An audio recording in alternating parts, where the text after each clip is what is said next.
అయితే ఊరుకోరండి. నేను ఒక విషయం అడుగుతాను మేడం, మీరు మహిళ కాబట్టి. యాక్చువల్గా మొన్న జరిగినటువంటి ఒక ఇష్యూ, సరే నేషనల్ పేపర్స్లో కావచ్చు, టీవీ ఛానల్లో కావచ్చు, అమరావతిలో ఇలా ఉంది పరిస్థితి అని ఏదో ఒక కథనం రాశారు, వాళ్ళ యొక్క లెక్కలు పెట్టి ఏదో చేశారు. సో దాన్ని అంతటితో వదిలేయాలి, ఎందుకంటే పలానా చోట ఇలాంటి వృత్తి జరుగుతూ ఉంది, ఇలాంటిది ఎక్కువ అవుతుంది, దానివల్ల ఎయిడ్స్ చాలా ఇబ్బందిగా ఉంటుంది కాబట్టి అని ఒక కథనం ఇచ్చారు, అయిపోయింది. దాన్ని డిబేట్ పెట్టి కావాలని అమరావతిలో ఇలా జరుగుతుందని డిబేట్ పెట్టి చర్చించడం అనేది కొంతమంది విభేదించారు, అంత అవసరం లేదు దాని మీద, కానీ ఎందుకు అంత చేశారనేది రకరకాలుగా వచ్చిన వాదన. కానీ దానికి సంబంధించినటువంటి వ్యక్తి ఏదైతే ఏపీకి సంబంధించినటువంటి వ్యక్తులు ఆ రకాలన్నా కూడా అందరూ కూడా విభేదించడం అయిపోయింది. డిబేట్ పెట్టి దాని గురించి చర్చించాల్సినంత అవసరం ఉందని మీరు అనుకుంటారు ఒక మహిళ. ఇంకోటి, అక్కడ ఆయన మాట్లాడుతున్నప్పుడు కూడా అది మనం చర్చించే బాగోదు, మనం అనకూడదు అని, అమరావతిలో ఇలా ఉంది, వర్కర్స్ పెరిగిపోతున్నారు అని చెప్పేసి మాట్లాడడం కరెక్ట్. బట్ సార్ ఆంధ్రప్రదేశ్ అనేది ఈ రోజున ఈ వర్కర్లకు అగ్రస్థానంలో ఉంది, కానీ ఆ ఎక్కువ మంది ఉన్నారంటే అమరావతి చుట్టుపక్కల ప్రాంతాల్లో ఉన్నారు. అసలు ఆ మాట అనడానికి బాధగా ఉంది, నేను ఇబ్బంది పడుతున్నా. అలా అంటాం ఎంతవరకు కరెక్ట్? దాన్ని మీరు సరే కస్టడీలోకి తీసుకున్నారు, వాళ్ళని విచారించారు, రకరకాలు జరిగినాయి, దాన్ని కూడా మీ మీద బురదల్లే కార్యక్రమం జరుగుతుంది ఏదంటే టీడీపీ ప్రభుత్వం మీద. దాన్ని ఏ విధంగా అని ఒక మహిళగా మీరు రియాక్ట్? నేను ఒకటి చెప్తానండి, ఈ పార్టీ ఆ పార్టీ అని కాదు, మహిళల గురించి ఈ రకంగా మాట్లాడినటువంటి వాళ్ళ నాలికలు కోసిపారేయాలి. ఎందుకో చెప్తాను, కారణం చెప్తాను.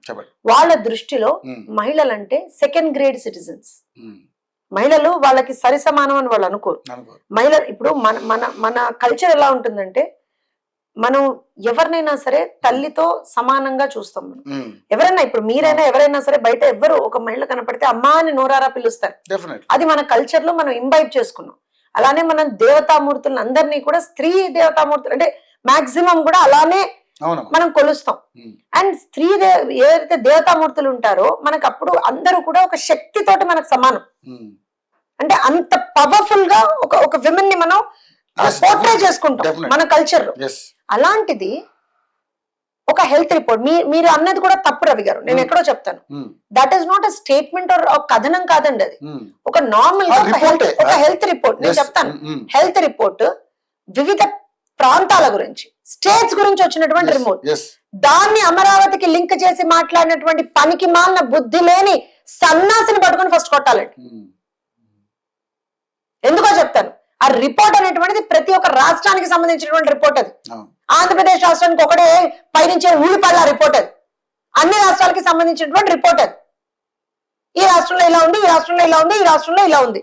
అక్కడ అమరావతి అనే మాట ఎక్కడొచ్చిందండి? ఎవరు వారు మాట్లాడింది? యావత్ స్టేట్ మొత్తం మీద ఇన్ని కౌన్సిలింగ్ సెంటర్స్ ఉన్నాయని ఉండొచ్చింది. ఆ దిక్కుమాల విధవ ఏమన్నాడు తెలుసా? యావత్ రాష్ట్రం మొత్తం మీద ఉన్నటువంటి ఆ నంబర్ అంతా కూడా అమరావతిలోనే ఉందని అన్నాడు. సో వాళ్ళకి అమరావతి మీద విషం చిమ్మాలి అనేటువంటి ఆలోచన అనుక్షణం ఉంది అనేటువంటి దాంతో అర్థం కదా.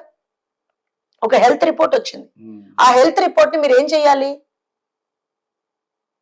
రాష్ట్రంలో ఉన్నటువంటి health and family welfare department కి మీకు నిజంగా దమ్ము ఉంటే, బుద్ధి ఉంటే, కడుపుకు అన్నం తింటుంటే వాళ్ళకి అయ్యా మీరు ఇట్లాంటి రిపోర్ట్ వచ్చింది కదా, మీరేం చర్యలు తీసుకుంటున్నారని వాళ్ళకి ఒక రిప్రజెంటేషన్ ఇవ్వాలి కదా. సింపుల్ కాన్సెప్ట్, కామన్ సెన్స్ అంటారు దీన్ని. అది కాకుండా దాన్ని ఒక టీవీ డిబేట్, ఆ కూర్చున్నటువంటి ఆ మోడరేటర్ కి బుద్ధి లేదు, కూర్చున్నటువంటి అనలిస్టో జర్నలిస్టో ఏ వెర్రి వాళ్ళో నాకు తెలియదు కానీ వీళ్ళకి బుద్ధి లేదు. ఇలాంటి ఒక డిబేట్ ని పర్మిషన్ గ్రాంట్ చేసినటువంటి ఆ యాజమాన్యానికి బుద్ధి లేదు అంటాను నేను. కారణం చెప్తాను. వాళ్ళు అది కూడా అడుగుతున్నారు, టీవీ డిబేట్ లో జరిగిన దానికి మాకేంటి సంబంధం? ఏ టీవీ డిబేట్ లో జరిగింది? వాళ్ళ ఛానల్లో జరిగింది. వాళ్ళు దాన్ని ఖండించారా? ఆ కూర్చున్నటువంటి ఇప్పుడు మీరున్నారు, మీరు ఆ మాట మాట్లాడడానికి మీరు 10 నిమిషాలు ఆలోచించారు. ఒకవేళ పొరపాటు నేను కనుక ఏదైనా తప్పుడు మాట ఎక్కడన్నా మాట్లాడితే టచ్ వుడ్ నేను అలాంటివి మాట్లాడిన, ఎందుకంటే నేను చెప్పాను కదా మా సంస్కారం అలాంటిది కాదు. ఒకవేళ మాట్లాడితే అమ్మా మీరు అలా మాట్లాడకూడదమ్మా అని మీరు వెంటనే ఆపేస్తారు. ఆ పార్ట్ని అవసరమైతే డిలీట్ చేయడమో ఏదో చేస్తారు మీరు. ఫర్ ఎగ్జాంపుల్ మీ ఎందుకంటే మీ డిబేట్స్ లో చాలా మంది కొంతమంది ఔత్సాగులు వస్తుంటారు, టకాటకా ఏదో మాట్లాడతారు. నాకు తెలిసి ఒక డిబేట్ లో నాకు తెలిసి ఐ థింక్ 2-3 years బ్యాక్ అనుకుంటా ఒక ఆయన ఏదో నా గురించి కొంచెం గట్టిగా మాట్లాడితే you immediately cut him of. ఆ తర్వాత అసలు మీరు మీ డిబేట్స్ కి పిలవడం పనిచేస్తారు. ఎందుకు చెప్తున్నా అంటే మహిళలకి మనం ఇచ్చే గౌరవం అలాంటిది. అలాంటిది ఆ వ్యక్తి అక్కడ కూర్చొని ఆ వ్యక్తి అక్కడ కూర్చొని ఇష్టారీతన మాట్లాడుతున్నప్పుడు మోడరేటర్ గా కూర్చున్నటువంటి యాంకర్ గా కూర్చున్నటువంటి వ్యక్తి ఆయన్ని ఆపకపోగా ఏమన్నాడు, అయ్యో నువ్వు ఇలా మాట్లాడతాను బాగోదు కాదు, నువ్వు ఇలా అంటే నువ్వు ట్రోల్ అవుతావయ్యా అన్నాడు. తమాషాల వీళ్ళకి. అదే ఛానల్లో గత 5 సంవత్సరాల్లో ఎన్నిసార్లు అమరావతి మహిళల గురించి మాట్లాడారండి, ఎన్నిసార్లు అమరావతి మహిళలకు సంబంధించిన వేషధారణ గురించి కూడా మాట్లాడారు. పాపం ఆవిడెవరో ఒక రైతు ఆ సభలో జరిగినప్పుడు నారా లోకేష్ గారు ఉన్న సభలో మమ్మల్ని క్యారెక్టర్ అసాసినేషన్ చేస్తూ మమ్మల్ని ఘోరంగా మాట్లాడారు కూడా ఏడ్చుకుంటూ అందరూ. అది చాలా కన్నీటి. నేను అమరావతి ఉద్యమ సమయంలో చాలా సార్లు శిబిరాలకు వెళ్ళానండి. వాళ్ళు పాదయాత్రలో పాల్గొన్న ప్రతిసారి నేను పాదయాత్రకు కూడా వెళ్ళాను. ఆ మహిళలు పడ్డటువంటి వేదన, వాళ్ళు చేసినటువంటి త్యాగం నేను చూసాను. నేను తెలుగుదేశం అనో ఇంకోటో అని మాట్లాడలేదు, ఒక మహిళగా మాట్లాడుతాను. పొద్దున్న లేచి ఇళ్లలో పనులన్నీ పాపం అన్ని కంప్లీట్ చేసుకుని అందరికి వండి పెట్టి అంతా చేసి వచ్చి శిబిరంలో కూర్చునేవాళ్ళు. పొద్దంతా శిబిరంలో కూర్చునేవాళ్ళు. మళ్ళీ వెంటనే వెళ్ళి ఇళ్ళకి వెళ్ళి సాయంత్రం పనులు చేసుకునేవాళ్ళు. జగన్మోహన్ రెడ్డి అటు వెళ్తుంటే వీళ్ళ మీద దాష్టికాలు. జగన్మోహన్ రెడ్డి కనుక అటు నుంచి వెళ్ళాడు అని అంటే పోలీసులు వీళ్ళ మీద ఖచ్చితంగా ఏదో ఒక దాడి చేయడం ఇవన్నీ చేసేవాళ్ళు. ఎక్కడికన్నా ఒక రిప్రజెంటేషన్ తీసుకుని వెళ్దామంటే వాళ్ళని టెర్రరిస్ట్ల కన్నా కూడా దారుణంగా వాళ్ళని హింసించారు.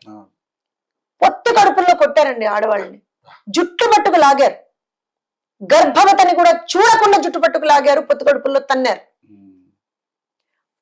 పాదయాత్రకి వెళ్తే ఇది నేను స్వయంగా చూశాను నా కళ్ళతోటి. నాకు నిజంగా ఆ రోజున నాకు అనిపించింది అసలు రాజకీయ నాయకులుగా మేము ఏంటి అసలు అనిపించింది నాకు. పాదయాత్రకి వెళ్తే ఒకనొక ప్లేస్ లో, ఎందుకంటే వీళ్ళకి పాపం మొదటి నుంచి కూడా వాళ్ళకి అన్ని అడ్డంకులే సృష్టించారు, ప్లేస్ ఇవ్వకుండా ఎక్కడ వాళ్ళు ఆగేట్టు చేయకుండా అవన్నీ. సో ఒకనొక ప్లేస్ లో ఒకనొక ప్రాంతంలో వాళ్ళకి కనీసం కూర్చొని తినే ప్లేస్ కూడా లేదండి. బురదలో అన్నం పెట్టుకు తిన్నారు వాళ్ళు. నేను సాక్ష్యం దానికి. మహిళామణులు, అమ్మలు ఆ రోజున కేవలం వాళ్ళకు ఉన్నటువంటి స్వార్థం ఏంటి చెప్పండి. అక్కడ రాష్ట్రం కోసం భూములు ఇచ్చారు వాళ్ళు, రాజధాని కోసం భూములు ఇచ్చి ఇవాళ రోజున అన్ని అవమానాలు పడ్డారు. ఒక మంచి చీర కట్టుకుంటే రాజధాని రైతా అన్నారు. నిజంగా వాళ్ళ క్యారెక్టర్ గురించి మీ ఛానల్లో నన్ను ఎవరైతే మాట్లాడినారో అతను వేరే ఛానల్లో కూర్చుని వాళ్ళని ఏ రకంగా మాట్లాడారు అనేటువంటిది మీకు తెలుసు, నాకు తెలిసి we have lodged a complaint on that. అంటే అంత దౌర్భాగ్యకరంగా వాళ్ళని ట్రీట్ చేసినా సరే అదే ప్రాంతంలో ఉన్నటువంటి పాపం రైతులు, అమ్మలు, పోలీసులు ఎవరైతే జగన్మోహన్ రెడ్డికి పహారాగా వస్తున్నటువంటి పోలీసులకి టైంకి పిలిచి అన్నం పెట్టేవాళ్ళు తెలుసా. వీళ్ళ శిబిరాల్లో కూర్చుంటే 1 గంట 1:30 కాగానే వాళ్ళని పిలిచి అన్న తినమ్మా నువ్వు కూడా తినని చెప్పి వాళ్ళకి అన్నం పెట్టేవాళ్ళు, మంచినీళ్ళు ఇచ్చేవాళ్ళు, ఎండలో నిలబడిపోయారని. అమ్మ మనసు ఎక్కడికి పోదు కదా. అంటే నేను ఇదంతా ఎందుకు చెప్తున్నా అంటే అలాంటి మహిళల్ని అవమానించాలని ఎందుకు అనిపించిందో నాకు తెలియదండి. రాజకీయాలే.